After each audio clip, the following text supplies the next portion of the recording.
to another episode on the channel. I'm Dr. Nasr, PGY3, soon to be hospitalist in the state of Florida, here today to talk about the future of precision medicine. We're going to talk about nanobots. I'm sure you guys have heard a lot about nanobots. These are machines that are created for precision to do medical tasks in the body. There's a lot of different medical applications. We'll talk about them: diagnostics, targeted therapy, minimally invasive surgery. And we think that the timelines to market will be by 2035. And probably one of the first applications is going to be drug delivery method in cancer. There's a lot of research and development and investments that are happening currently, and the future is going to be magnificent for these nanobots. Let's talk about these in a little more detail in terms of size and scale. As I said, about 1 to 100 nanometers. So let's say if your human hair is 80,000 to 100,000 nanometers, just imagine 1,000 of that. Absolutely amazing scale. So basically at that level, they can directly interact with the cells, proteins, and even DNA. Composition wise, they're constructed of synthetic materials, biodegradable polymers and metals, or biohybrid configurations that incorporate the biological components. So they will have cell membranes to improve their biocompatibility and functionality, as the body's immune system loves to respond to things that are non-native. One of the ways they're evading the immune system is through using cell membranes with proteins and structures that are familiar to the host's immune system. They work through navigation systems and usually with a lot of external mechanisms such as magnetic fields. So the individual would be interacting inside a magnetic field. These nanobots would be injected and then they will basically move through blood flow. And then it could be acoustic waves that they can interact with. There could be chemical gradients that can be used to propel these, and ultrasound pulses as well. So very many different tools that will allow precise positioning and targeted activation within the body. The core capabilities would be to navigate through the bloodstream, go to the specific tissue inside the organ and even specific cells, for example, directly interact with the cellular structures while they avoid the immune system detection. Now, the navigation breakthrough in 2024 by University of Saskatchewan researchers, they created a corkscrew-shaped magnetic nanorobot, which is MNRs, that are capable of basically going upstream in the blood vessels. Very critical advancement to talk about. Cancer treatment, very interestingly, there's urease-powered nanobots, which demonstrated remarkable efficacy with 90% tumor size reduction in preclinical trials. And you can find this in the Nature Nanotechnology 2024. I have had the links for all of these material that I'm presenting today, and you can find that on the description. These bots basically convert urea into ammonia and basically propulse using that while delivering the therapeutic agents. Immune evasion is a big topic. As we said, biohybrid nanobots, they utilize cell membrane coatings, basically have been shown that have been successfully evaded the immune system and increase their circulation time and effectiveness of therapeutic delivery systems. Applications are going to be amazing. The main ways would be the targeted drug delivery. So imagine that you send the drug directly to the cell that you want it to go to without exposing the whole body.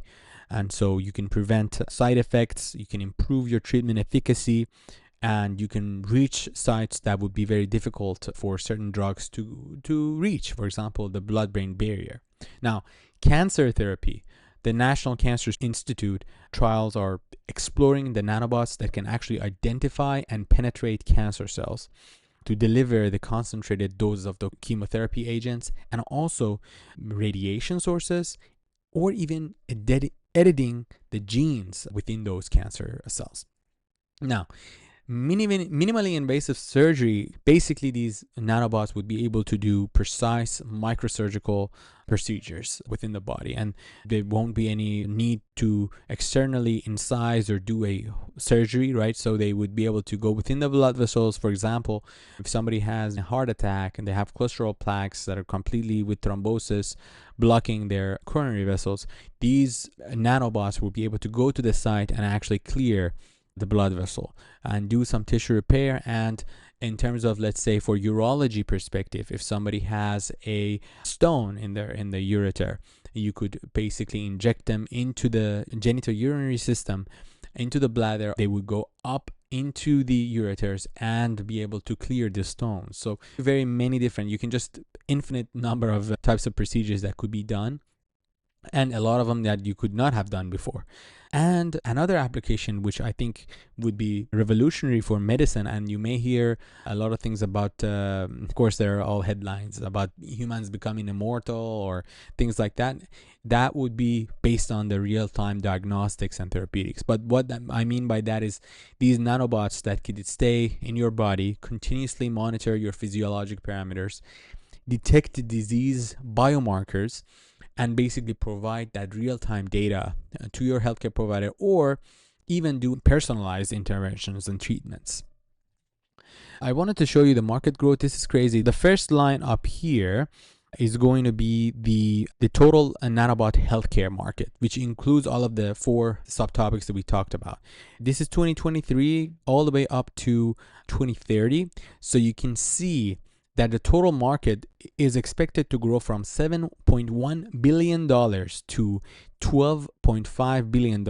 And drug delivery market is set to go from 1.07 billion in 2023 to 1.73 in 2030.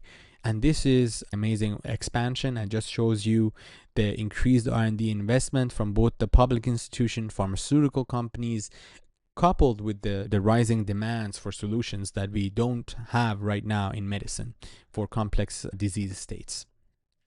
But the challenges are going to be the biocompatibility, right, for them to stay undetected from the immune system, and as well as be able to degrade on the right time and don't cause long-term toxicity effects on the body.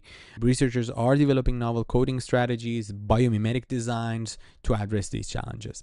Then another issue is the navigation and propulsion. Of course, finding a reliable way for these robots to actually navigate through the body and going exactly where they are supposed to and not affecting other parts of the body.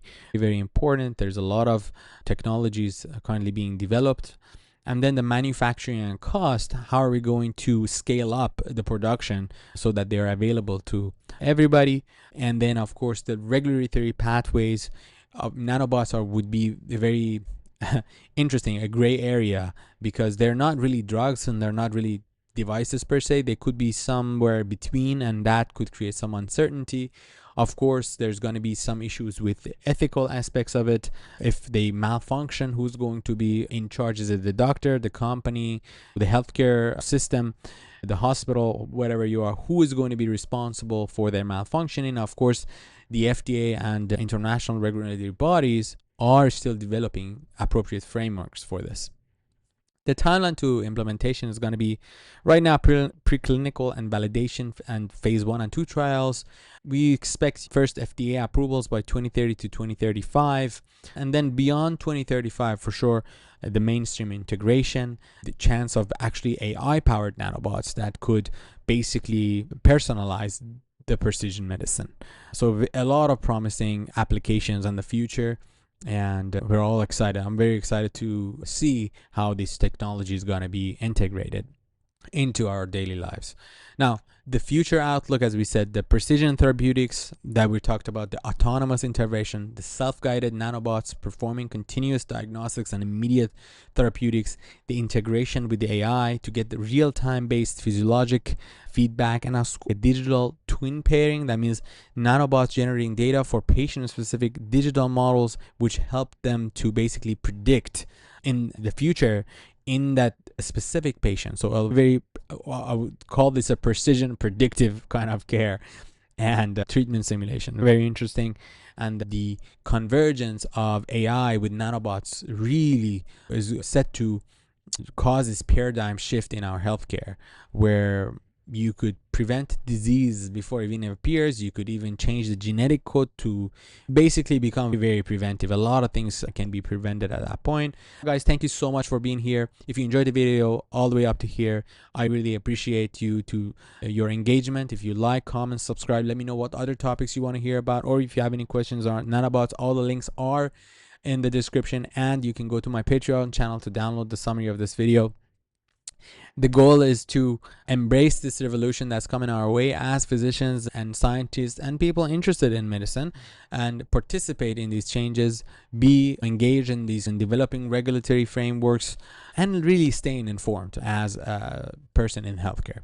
All right. Thank you so much, guys. I'll see you guys on the next video.